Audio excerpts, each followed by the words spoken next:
Good evening, everybody. As principal, it's my great pleasure to introduce this inaugural lecture, Watching the Watchers, by Professor Kirstie Ball. Kirstie is Professor of Management in the School of Management at the university. A proud Lancastrian by birth, in 2016, Kirstie arrived in St Andrews via the universities of Warwick, Birmingham, and the Open University. Kirstie received her first chair at the Open University in 2014, but has chosen to keep her inaugural powder dry until tonight. Professor Ball describes her home discipline as organisation studies, and since her undergraduate days at Birmingham, Kirstie has been fascinated by how organisations work as self-contained mini-societies. During her postgraduate studies at Aston Business School, Kirstie's interest was sparked by how organisations use technology as a means of control, which led to a research focus on surveillance that has subsequently defined her career. Professor Ball's research has covered questions of surveillance in organisations from the workplace to home-based businesses and national security systems. During the course of her career so far, Kirstie has produced 5 books and edited collections, and in 2015 authored with colleagues The Private Security State, Surveillance, Consumer Data and the War on Terror. This was the first empirical study from the organisational perspective of private sector involvement by companies, including social media companies, airlines and banks, in government surveillance regimes. It has had a substantial impact on the field and has stimulated debate well beyond it. Kirstie has also written several award-winning papers, and attesting to both the quality and the relevance of her work, has won over £1 million in external research income from funders such as the Leverhulme Trust, the European Commission, and a range of UK research councils.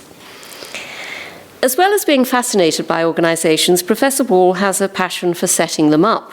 In 2006, she set up the Academic Association of Surveillance Studies, the Surveillance Studies Network, as a charitable company. She also set up its journal, Surveillance and Society. The journal was one of the first online academic journals and remains independent of any publishing house and free to view anywhere in the world. In 2012, Kirstie formed the Centre for Research into Information, Surveillance and Privacy, CRISP, with colleagues at Edinburgh and Stirling universities. CRISP came with Kirstie to St Andrews, along with a new project called Big Data Surveillance and 4 new PhD students.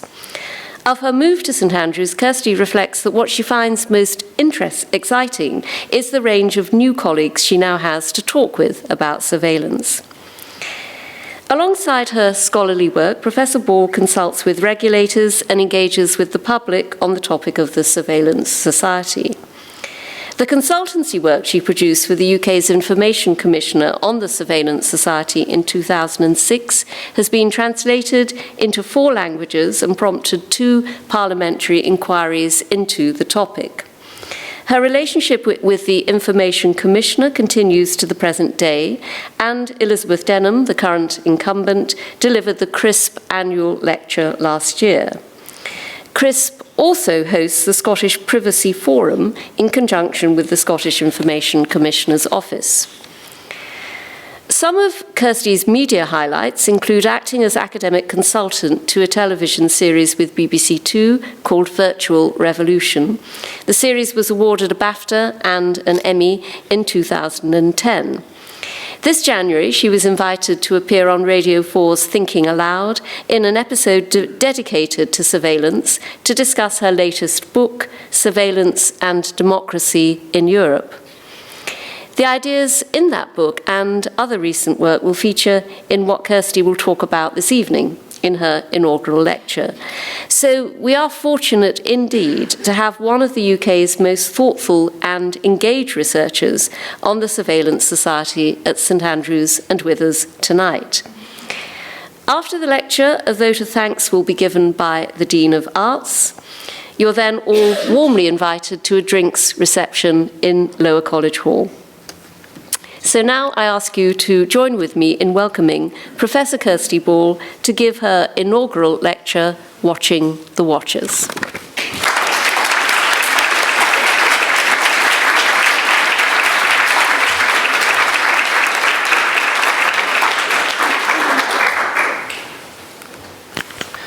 Good evening, everyone, and thank you, Principal, for those kind words. Looking around the room, there's a really wide range of people here this evening, and thanks all of you for coming. I'd like to welcome people from the regulatory world who are here, business colleagues, academics from St Andrews and actually out with St Andrews as well, friends, old and new, students, and my family too. I'd like to also thank my husband Mike, who is a great support, but also has heard me practice this lecture so many times, he could probably stand here and do it himself. But it does really have to be me this evening, so I think it will actually be me. Unless something goes wrong, which will be him. Anyway, so I'm going to start with an anecdote.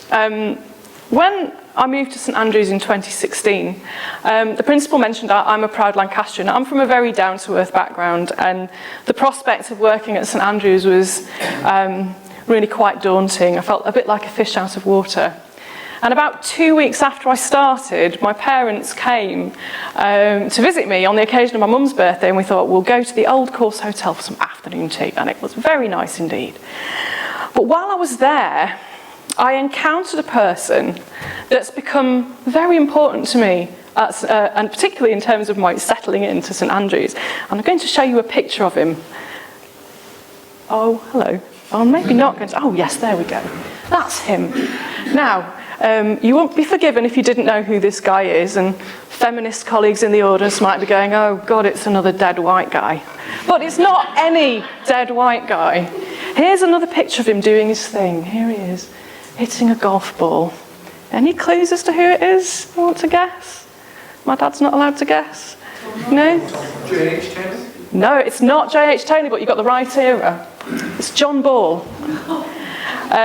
John Ball was a great golfer of his day, and as you can see on the slide behind me, he won the British Amateur Open 8 times in the late 1800s and early 1900s. He also won the Professional Open in 1890, and he was only one of 2 people to have ever done that. The other one is Bobby Jones, 1930. Golf buffs. Because I'm a golf buff, right? He was also one of the first non-Scottish people to win the Open. And in case you're wondering, yes, we are related. He's my cousin. 5 times removed, but he's still my cousin. And when I got to know John Ball, it was a great thing for me, because I realised that I wasn't such a stranger here. I felt I had a connection here. This was someone who'd been here before, was part of my family, who'd done well. And I felt that maybe I could actually do well here as well. And it's been quite good so far, I've got to say. I've really enjoyed myself. Now, there's been books written about John Ball, but it remains a bit of an enigma as a person. And what can I say? The little speech of his, he was basically an assassin on the golf course, but the little speech of his that has been transcribed tends to refer to him being rather intolerant of excessive rules and regulations and the golf authorities. And so it's with more than a hint of a family resemblance that I introduce my lecture tonight, which is Watching the Watchers. And that's because I've spent, as the principal said, the last 20 years of my life, and in fairness probably will spend the next 20 years of my life looking at the phenomenon of surveillance. So the lecture's going to be divided into, the lecture is going to be divided into 3 parts. First of all, I'm going to tell you all about surveillance and the surveillance society. Now, surveillance is a really emotive word, and we perhaps all have our own sense of what that is or what surveillance entails. But from the academic point of view, I'm just going to sort of establish a definition so we all know where I'm coming from and where we're going. The same is true of the surveillance society. The second part of the lecture is going to be all about a bit of theory and a bit more about my academic journey, some of the scrapes I've got into, and in fact I've spent a lot of my time not doing what I'm supposed to do, and some of the benefits of that, sorry. And finally, I'm going to talk to you about some recent work and where I'm going to go next. So, on with part one. Now, on the slide behind me, you can see 3 different examples of surveillance practice, or settings where we find surveillance. One is the call centre. Now, in the call centre, you have people sitting at desks answering phones, and they are required to account for every single minute of their working day. So they're measured on how often they go to the toilet, how long they take for lunch breaks, how long they spend answering the phone, how long they spend being ready to answer a call, or wrapping up after a call. And that information is aggregated on a weekly basis by their supervisor, who uses it as a basis to feed back to these people as to how well they're doing. And over time, it'll then inform the organisation about whether the person gets promoted, gets more training, or gets the sack. So that's one example. The second example I've got on the top my left, your right-hand side of the slide, is credit scoring. Now, credit scoring is a form of consumer surveillance. It's a practice whereby service providers who provide services with a financial component evaluate the creditworthiness of the people, of the customer. And they do so by looking at what financial products they've had in the past, how well they've paid things back if they're in debt, and that kind of stuff. And they often refer out to credit referencing agencies such as Experian, which has a load more detailed background information on the person. And then that information is used to make a decision as to what terms and conditions they get for whatever financial product they're trying to get hold of. And that basically means the interest rate and the various things like that. So that's another example. The third example is smart CCTV. Now, a smart CCTV system basically looks like a normal CCTV, but it's digital. It's taking digital images of the scene, and it's trying to match what's in those images to known images in a database. And if there's a match, so on the slide you can see someone who's fallen over, there's a piece of left luggage, there's graffiti, it sounds an alarm in the control room. The control room operator then alerts emergency services or police or security, depending on what's going on in the space. Now, each of these is an example of surveillance. And they're an example of surveillance because they have 2 things in common. The first thing that they have in common is that each of them features the gathering and analysis of information on what's going on in the space.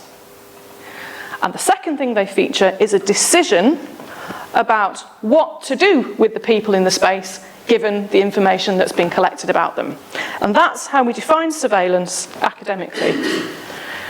This is David Lyne's definition. And he says, surveillance is any collection and processing of data, whether personally identifiable or not, for the purposes of influencing and managing those whose data have been garnered. So 2 things, information collection and analysis, exercise of power, essentially, that's surveillance. And you'll have noticed that I've not made reference to Big Brother, I've not made reference to Kafka or spies or malign authoritarian organisations or anything like that. And that's because the roots of surveillance are much broader than that. Surveillance is part of being modern. And the history of surveillance is the history of large bureaucracies that have grown up in areas such as governance or commerce or the military. So we think of the history of the census or the history of aerial reconnaissance in the military or the history of communication systems and resource monitoring in business. Excuse me, just have to... oh yes, that's right. And so when we talk about surveillance, the information systems that have grown around these organisations are the locus of surveillance. And so when we define the surveillance society, what we talk about are the organising principles of surveillance. So here is a definition that I basically I'm paraphrasing myself here. So I talk about the surveillance society as a society whose organising principles include the collection, processing and analysis, application of information in order to govern the population, secure interests and manage economic activities.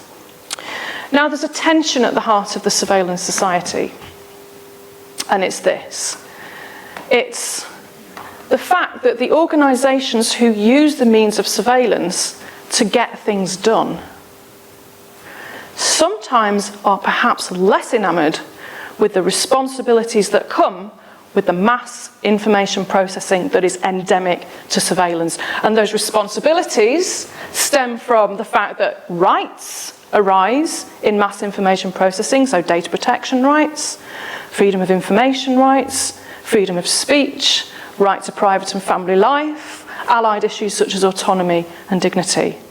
And also, there are responsibilities for the consequences of surveillance for people's lives as they are lived. And let's be clear, we've all got one of these, and they're in our pockets all the time. They are streaming data about where we are, what we're doing, what we're saying to large organisations who then exploit those data and perhaps use them to target products and services. We've got them in our house, we've got them attached to our bodies. And when this information starts to feed back to us, perhaps in our social media echo chambers where we don't hear the opposing view, it starts to delineate our perception of the world, what's possible and what is plausible. So, it's clear then that to possess the capacity to surveil is to possess great power. And it's important to me and to other surveillance scholars like me that this power is wielded responsibly, ethically, and with due respect to the law, providing the law you've got is a decent law. And that's sort of semi-tongue-in-cheek, but actually the case. But my journey in the field began with a particular interest, and that's around the surveilled subject, the person, and how surveillance affects them. And I'd like to share with you a quote. And this quote has been with me since I was a doctoral student. I had it written down on a piece of paper on the wall above my desk. And it is from a very, he's dead now actually, another dead white man, a cyberneticist, a computer scientist called Stafford Beer from 1975. And I'm going to read it to you. It goes like this. My electronic image in the machine may be more real than I am. It is rounded and retrievable. The behaviour of the image is predictable in statistical terms. Probably I am not. I am in a mess and I don't know what to do. The machine knows better in statistical terms, thus is my reality less real than my mirror image in the store? That fact diminishes me. That is why we need to watch the watchers. Now, part 2. So my theoretical interest in surveillance really began by trying to understand this relationship between the interior world as lived by ourselves in our bodies and minds, and how that is viewed from the outside by a remote, distant viewer, by a watcher, someone who's using surveillance. And after several years of navel-gazing, I came up with a term to describe it, and that term is exposure. And exposure is all about where the inner self, as experienced, the authentic self, is perhaps surfaced and captured by surveillance, sort of the means of surveillance. It's a surveillance which is about these moments of vulnerability and authenticity of the lived experience. And I've got a couple of examples on the slide behind me. The one on the left is Chantal from Big Brother 2010, I think. And she's in the diary room chair. Now, the diary room chair, she's emoting deeply. She's away from the sort of surveilled space of the Big Brother house. She's talking to Big Brother and the rest of the nation who are watching. And she's in floods of tears. And there's these images, these moments of authenticity, authentic life that's such the hook for reality television. The other is a call centre employee. We all hear about call centre people call centre employees having to smile down the phone. The voice of the call centre worker is what is being commodified. It's creating the link with the customer. They are empathising with that customer, and it is that voice that is recorded by their supervisors and scored as a good or bad job performance. Now, I wrote all about this in a paper in 2009 called Exposure. And in that paper, what I argue is that if we consider this process on a grand scale, what we have emerging in society, and I think I was right about this, is a thing called a political economy of interiority. And what I mean by that, so let's break that down. A political economy is an array of state and market-based institutions who are arranging their resources around a particular activity, so their technologies, their people, their organisations, the laws, all that kind of thing. Interiority refers to the lived body, the lived experience of the person. So a political economy of interiority is all about how we now have an economic form, a business form, which is about capitalising on this authentic lived experience captured by the means of surveillance and used to create value. And that's what social media is all about. So this paper's done very well. It's widely cited. It's informed a lot of studies across the disciplines about who are interested in surveilled subjectivity. But I myself wanted to do some empirical work in this area. And you might think that I did some empirical work on call centres, or maybe I did some empirical work on reality TV. Oh no, it was much closer to home. Visit Scotland, covert bed and breakfast inspections. Not as random as you might think it is. Think about what a bed and breakfast is. A bed and breakfast is a commodified private space. And I did this study with my colleague Maria Laura Di Domenico, who's now at Surrey, but we were at the Open when we did the study. And she did lots of interviews with bed and breakfast owners as they were kind of dealing with these covert B&B inspections. And what she noticed was that in the ordinary course of running a B&B, the B&B owner was working very hard to maintain that boundary between the private space of their home, that's their space they live in, and this semi-private public space of their bed and breakfast establishment as enjoyed by the customer. But why do we go to a B&B? We want that homely experience. But the boundaries are very carefully managed by the B&B owners. And when the Visit Scotland inspector comes, they check in incognito, they score everything on their checklist, and in the morning they do this big reveal to the B&B owner. You have 3 stars, well done. And it's because of these reasons. And the B&B owner has no clue that it's going on. And what that does is that massively violates the boundaries of the B&B owner as they're trying to sort of negotiate the public and private spaces in their own home. And what we found was the B&B owners were actually expressing a sense of exposure. So here's a couple of people talking about it. Now what they say is, well, this first one, they say when you realise they're an inspector, and not just a customer, then you're suddenly on your guard. You feel a bit on edge, cautious, and kind of vulnerable, if I'm honest. And the second one says, I feel very anxious when I know the inspectors are coming. I've nothing to hide, TM, as I keep this place spick and span. But it's different when you're actually being inspected, and it could affect your star grading. And that is why nothing to hide, nothing to fear is a load of rubbish. Because if the criteria apply to you, it's your livelihood. It's your means of earning an income. It's your customers. It's your commercial reputation. Nothing to hide, nothing to fear is absolutely irrelevant when there are surveillance consequences that affect you. But what's really interesting about this, there's loads interesting about this paper, but the really, really interesting part is what did these B&B owners do in response to this surveillance, this sense of exposure? They started watching the watchers. So, they're a cunning lot, B&B owners. These ones, first of all, set up They're little networks of informers. They all spoke to each other about when they thought the inspector was coming. They all had their little connections in the tourist office, as this one actually says. This is, my friend's niece has a job at the local tourist office. She's given me some good pointers as to the inspectors and when they're doing their inspections. Yes, very handy. I call her my mole.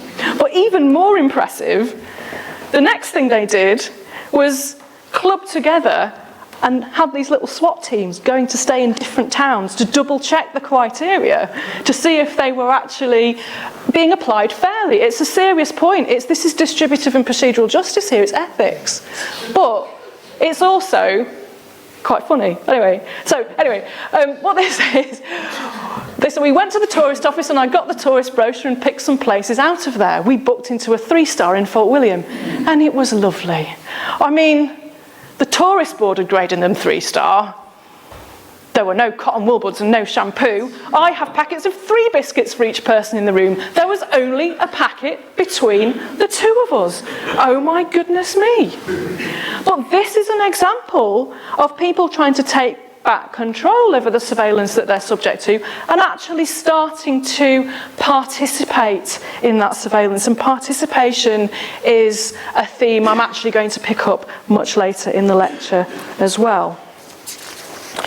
Now, the next thing they did, this is the final thing they did, was they tried to out the inspector. So there was all these unwritten rules about who the inspector was.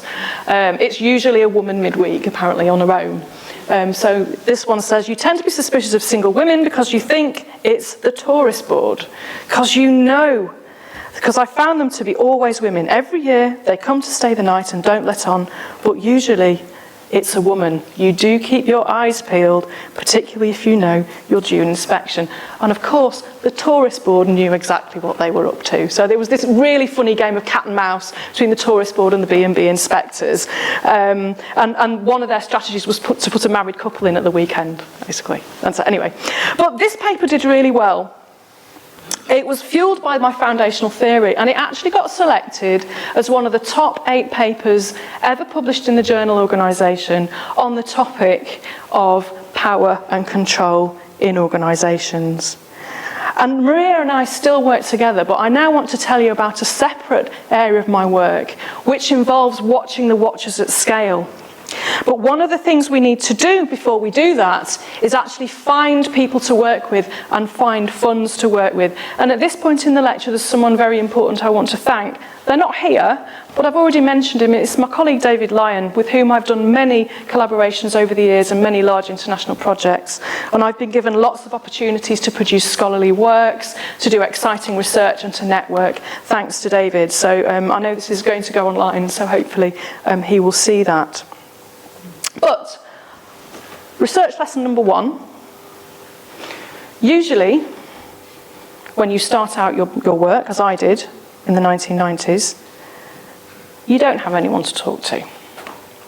And so one of the things that I did very early on to find networks of people was to get myself out, listen to people talking about surveillance, get to know them, and then create networks with me at the heart of it that actually meant I had people to talk to. And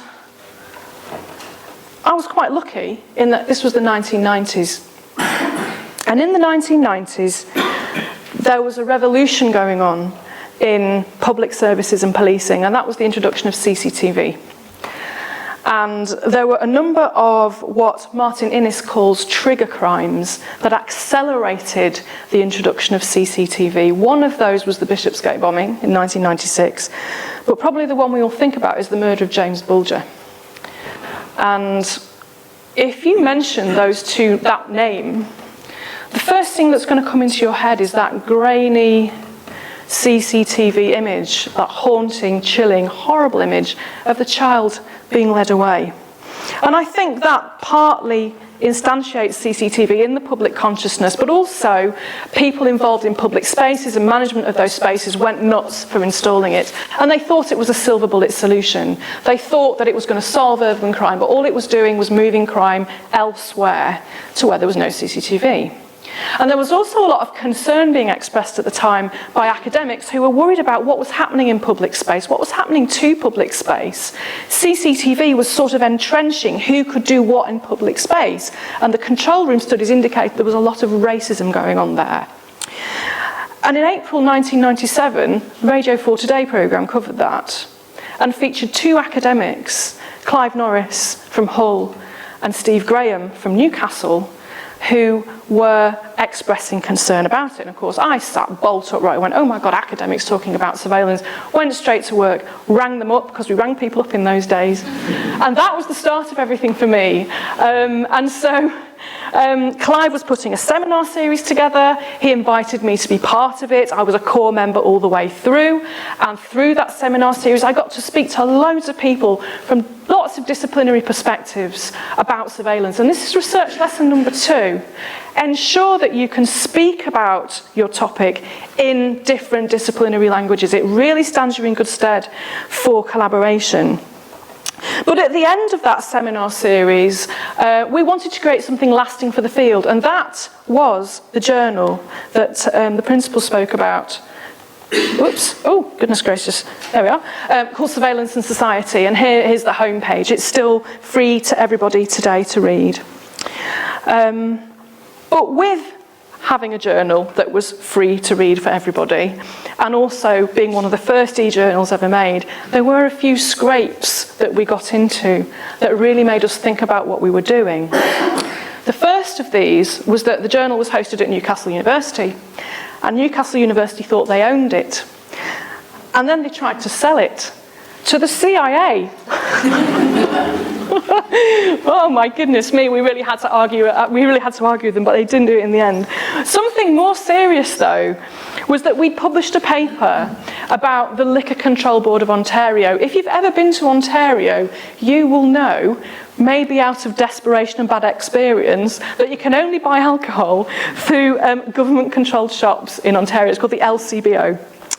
And we had a couple of historians who'd written a history of the LCBO and had discovered, to their dismay, that quite a few years ago they'd used IBM Hollerith machines to profile the alcohol consumption of their customers. Now, those were used in the Holocaust, and they were excessively profiling the alcohol consumption of First Nations and women. So they were around, they were kind of constructing the drunk Indian, I don't like that word, but that's how it goes, and the drunk unfit mother. They were kind of very much morally policing these communities.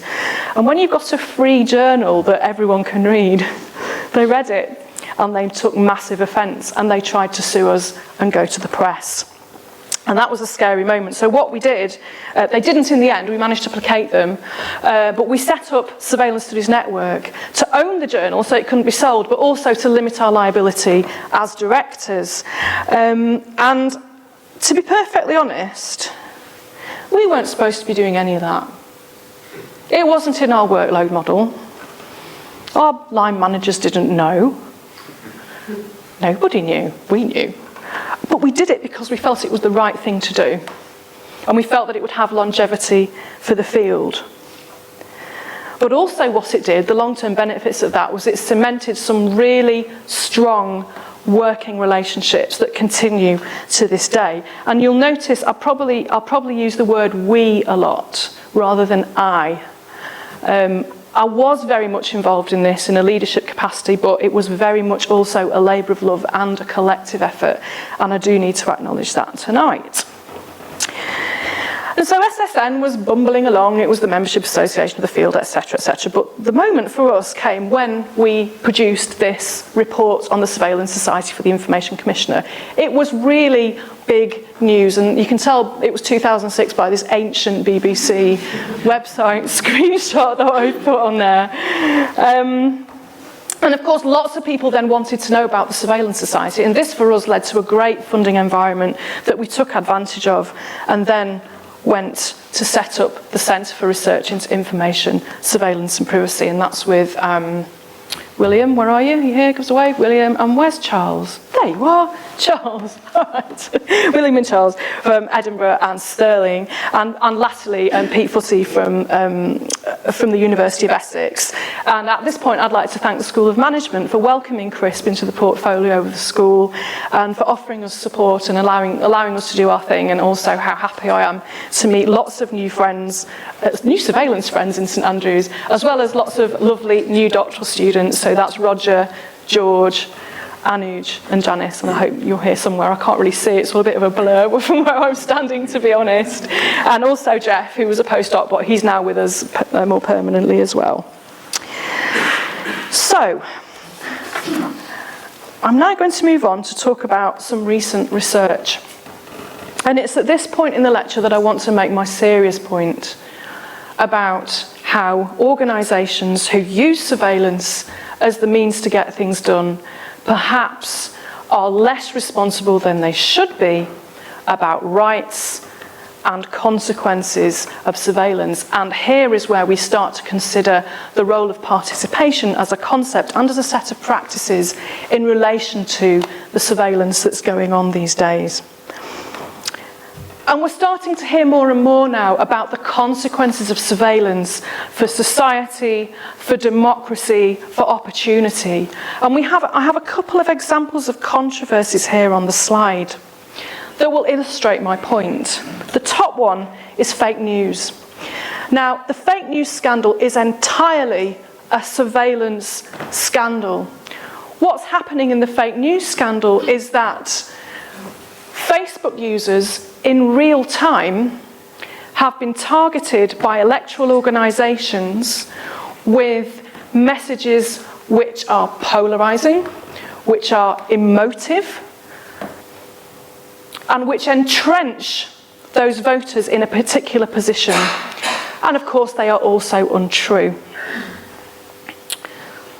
And those voters are targeted using a method called sentiment analysis. And sentiment analysis is a surveillance method which monitors the emotion. It's used to detect terrorist content, but it monitors the emotion of the voter as they're posting on Facebook, and bam, targets them with messages. So that's one particular controversy, and the allegation is that it sways free and fair democratic elections.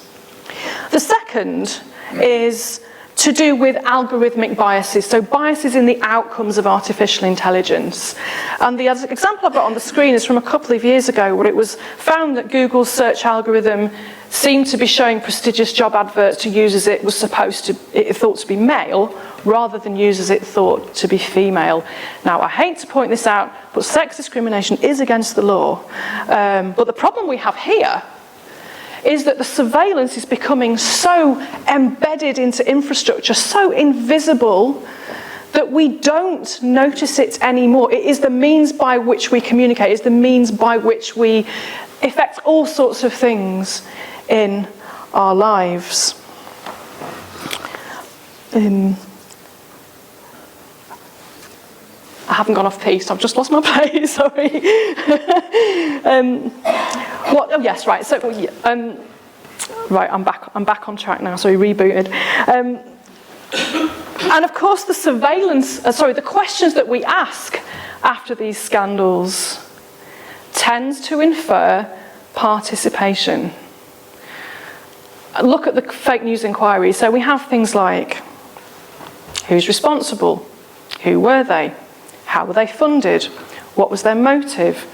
How can I find out more about it? How can I protect myself? How do I know what's happening to my data? How can I withdraw? Now, all of this, writ large, concerns, as with the B&B owners, the desire to be more participatory and to get more involved in understanding exactly what happens in the surveillance world. So it's time now in the lecture to actually consider participation in a broader sense.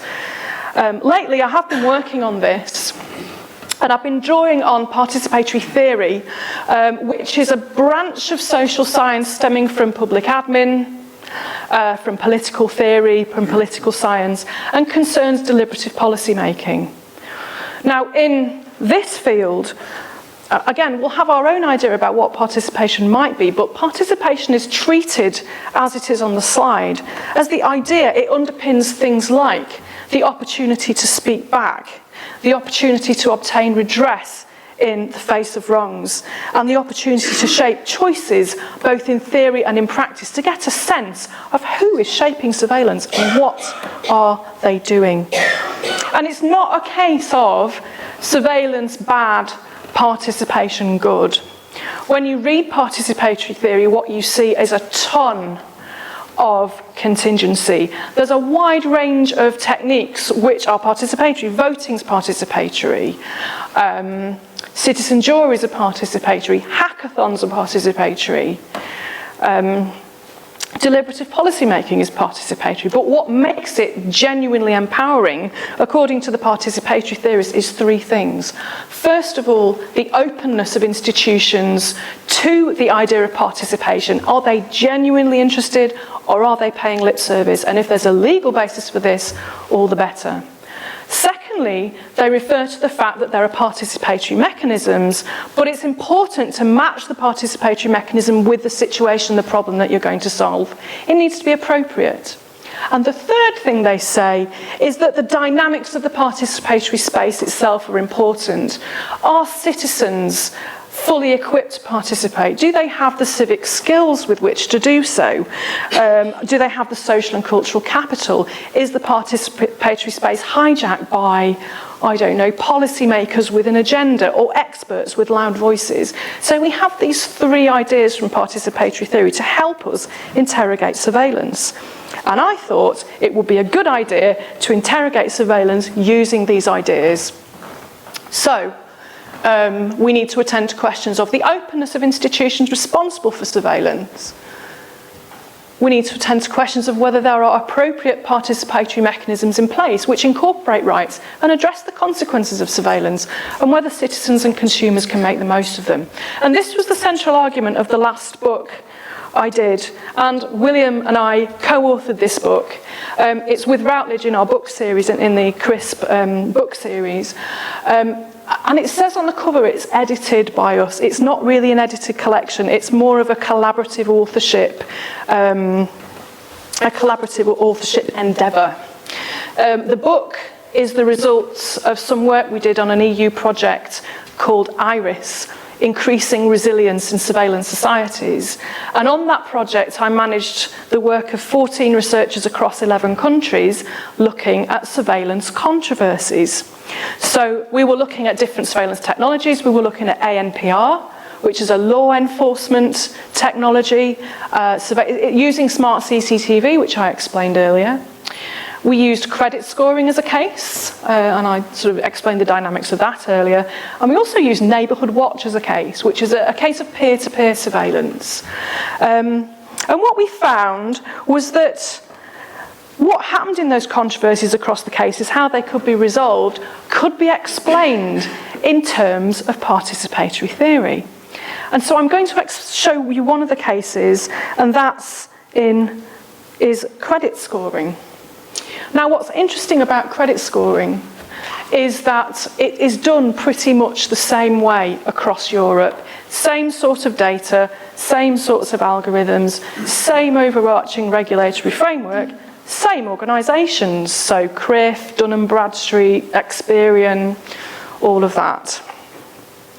But how it plays out in practice in different countries is super interesting and super different. If we start with the UK, the UK system's pretty open with credit scoring. I mean, we'll perhaps have seen on television adverts for apps that enable you to manage your credit score. You might have seen Marcus Brigstock being his data self in various adverts. And it's actually quite easy to find out about your credit score, but the problem is, whether you do so or not really depends on the level of financial literacy that you have. And the controversies with credit scoring in the UK are its role that it plays in instantaneous credit decisions in payday loans, which typically are given to people who are less perhaps financially literate, and then they get into lots of trouble with debt. And there's been plenty of controversy and scandal around that. So the issue with the British system is that it's a neoliberal system. It rests on the consumer themselves becoming savvy and knowledgeable about the credit scoring practices of big business. If we move to look at the three central countries on the slide, Hungary, Italy and Austria, we see a completely different situation. We see very, very closed banks. We see a secretive operation, no effort whatsoever made to inform consumers of what is going on, and really no means of redress if there are problems. So we tried to do subject access requests in relation to some of these practices, and unfortunately we got absolutely nowhere. And that's quite concerning because countries such as Austria and Hungary run things called centralised credit blacklists. And these are shared between the banks. They're bad debtors, lists of bad debtors shared between the banks. And if you're on one of these, you are on it for your life. We found a series of law cases in Hungary, 40 or so, where citizens had tried to sue the banks for defamation of character and libel to get off the list, and they failed to do so. Even where the court found in favour of the citizen, no remedy was available for them. And one of the things I'm quite proud of with this work is that this was picked up by a Polish organisation called Panoptykon Foundation. It's an activist organisation. And they managed to block, through legal advice and through legal opinion, the implementation of a centralised credit blacklist in Poland using our evidence. But if we move over to Norway, we see a completely different picture again. In Norway, we have a system which is predicated on data protection rights. So your subject turns up to credit scoring with a full range of rights: notice, consent, full information, ability to withdraw, absolutely crystal clear route to redress in the face of wrongs. Severe limitations on who can credit score and limitations on the kind of data you can put into the credit score. So we have a completely opposite thing going on in Norway. And so what I've hopefully mapped out to you is that we had variation. We had variation on openness.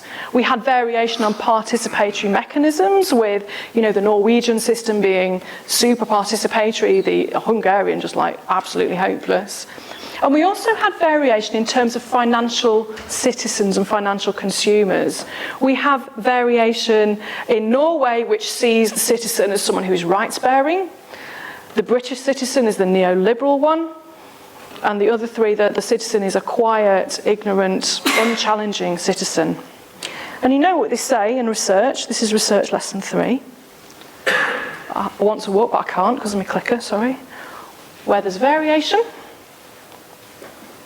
there's explanation. And that explanation is participation. So that was the conclusion of that research project. And interestingly, the second project I'm going to talk about was where we went to ask citizens across Europe about their views of surveillance technologies that were used for security purposes. And what they told us was very, very similar. The acceptability of these technologies depended on the characteristics of the institutions using them. And the project was called Surveillance, Privacy, Security, or Surprise. And we collected our data from 1,800 citizens in a method called citizen summits. And these are super interesting methods. You get 200 people in a room, you sit them around tables with facilitators and note takers. They deliberate the issue at hand, having been informed beforehand using a kind of a little magazine thing where they can read about them. They're shown a short film about the technology, and then they make policy recommendations and write notes and write their opinions down and vote on a questionnaire attitude survey delivered in plenary using like a little clicker, just like this one. And it's a fabulous method to elicit opinion. And what they told us was that, here we go. It was the characteristics of the institution that were important, specifically its trustworthiness, specifically their competence to handle surveillance technologies, their motive to act in the public interest rather than in self-interest, and their moral integrity. And here's just a few examples of what some of those citizens said. This is an Italian who wrote on one of the postcards at one of the tables, and they said, It's very important to use the new technologies or alternative methods for the security of all citizens, but the people who use them should guarantee openness, efficiency and transparency. If we citizens don't trust those who run our country, we do not trust technological watchers either. Don't install systems and a web of lies and half-truths about why. This is from a British citizen. And finally, from a German citizen, this is, I think, a really nice quote. They say, security is not everything. Freedom consists of the feeling of being able to do things without being observed and without fear of consequences. Wind back security standards. Citizens are not enemies. So, to round up, what I hope I've shown you are that we have various complex surveillance infrastructures which are sinking out of sight,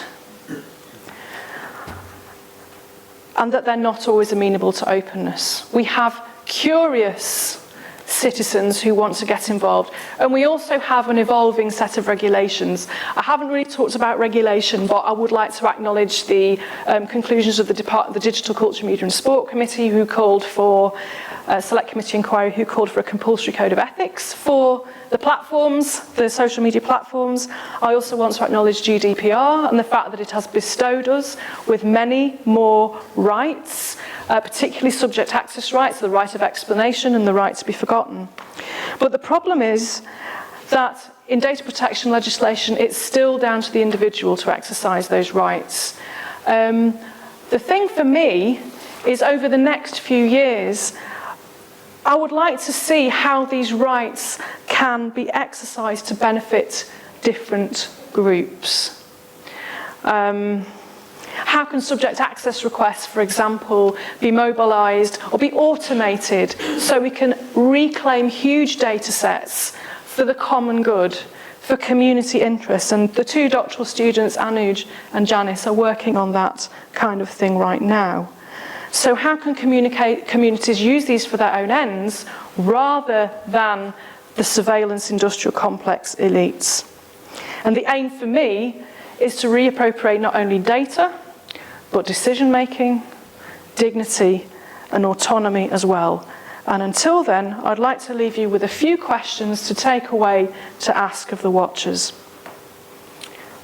We know you are watching.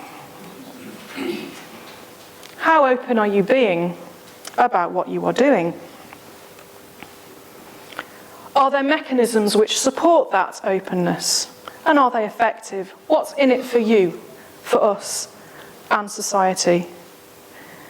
How can the public take advantage of those mechanisms? What are you doing to help?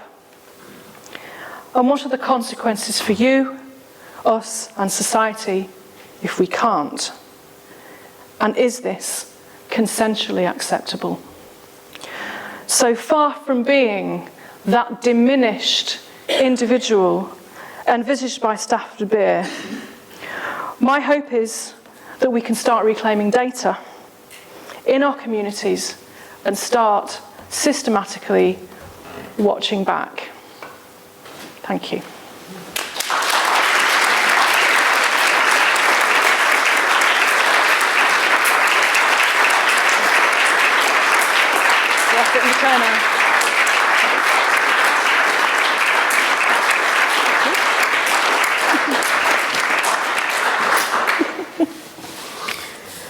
Principal, ladies and gentlemen, dear Professor Ball, I think I speak on behalf of all of us when I say that it has been a delight to witness that 107 long years after John Ball last won a tournament here, the luster of having a champion from the Ball family amongst us has been restored to St Andrews.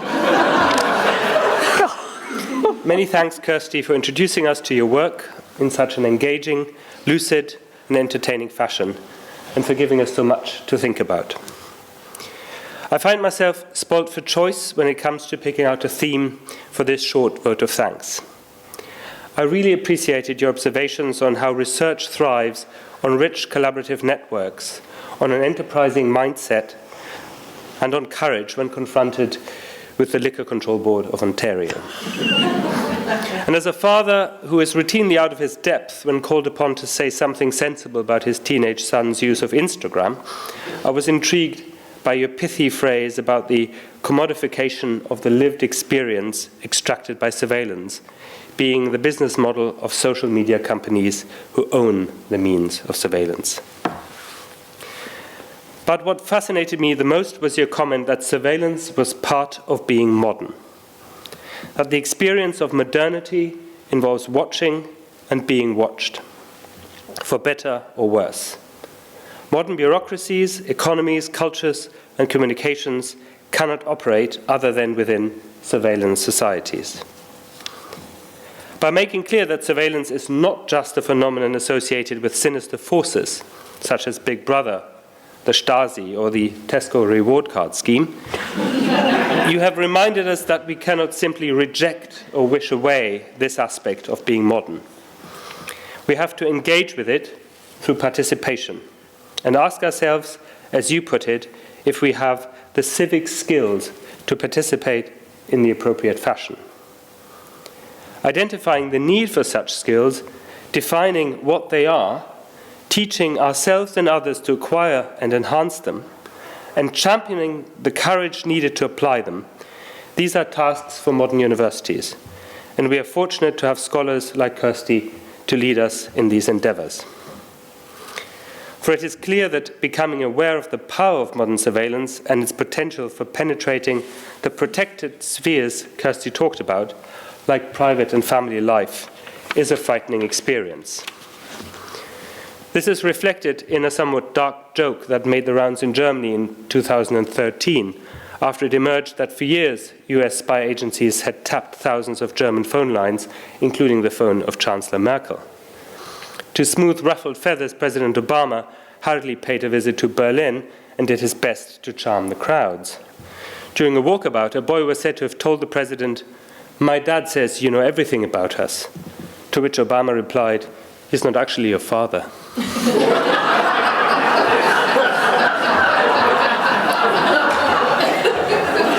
Faced with such concerns about what living in a surveillance society might mean, it was great to hear an authoritative voice such as Kirstie's provide us with some real optimism in our dealings with the watchers.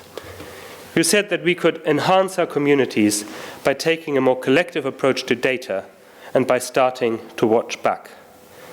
We'll do our best, and you can show us how. Many thanks. Pleasure. Thank you, guys.